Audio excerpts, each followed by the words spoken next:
A lot of people have a strong bias towards wanting certainty, which means that they will adopt more certainty than the epistemics that they went through should warrant. And this can be for different reasons. It's generally wanting security and conflating security and certainty. And so recognizing how big of an infinity the unknowable is, everyone has to make very deep friends with uncertainty to not be mentally ill.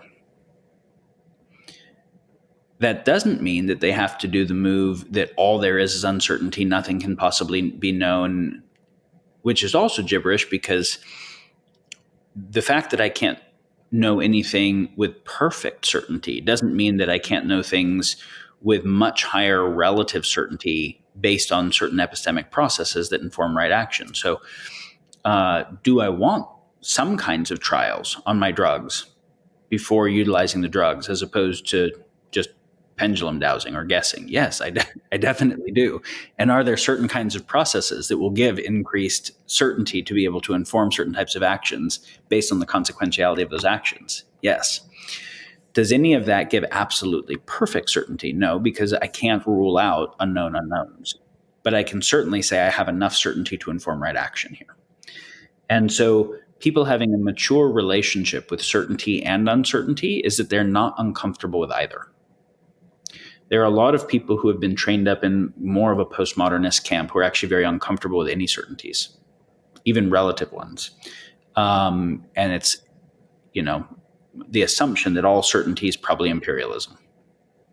It's probably someone going to try and force their not universal truth as if it was universal under the name of science on everybody or something like that.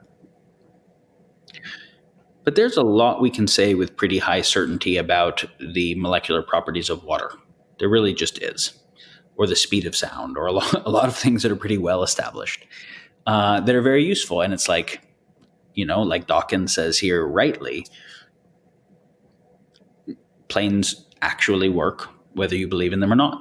And there is a reality to the mechanisms in those domains.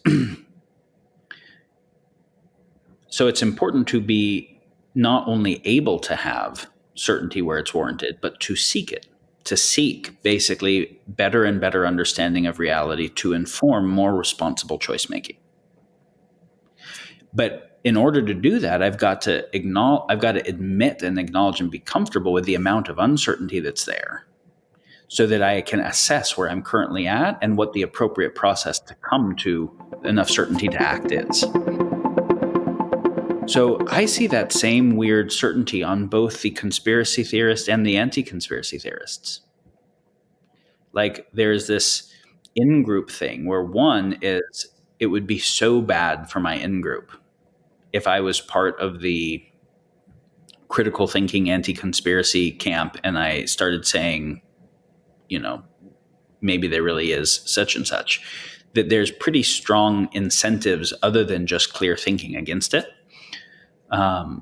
There's also other kinds of cognitive biases that we can talk about that are actually pretty important. Aliens. I don't fucking know. I have seen some evidence that I find quite compelling of some things. I have seen enough video evidence of objects moving, and particularly declassified military stuff, not just the recent TikTok, but lots of things. Things that do acute angles at speed, which doesn't go along with inertia as we understand it. Maybe it's just a hologram, which would make sense, right? Because a hologram could do that. Or maybe it's a plasma being moved around by EM fields or something, or some kind of directed energy weapon thing. Maybe it is some kind of physical ship. Maybe, I don't know. But when you look at something like the Disclosure Project and all of the military officials, very senior rear admirals and four-star generals and whatever that came forward and described the experience that they had with unidentified objects they couldn't identify. Is that compelling? Yeah, it's totally compelling for me that there is that many of them describing some kinds of phenomena. Does that mean I get to jump to knowing what the phenomena are? Nope. Does that mean there are aliens or there aren't aliens? I don't know. But I neither feel comfortable saying I for sure have a clear sense that it is, or I can for sure rule it out.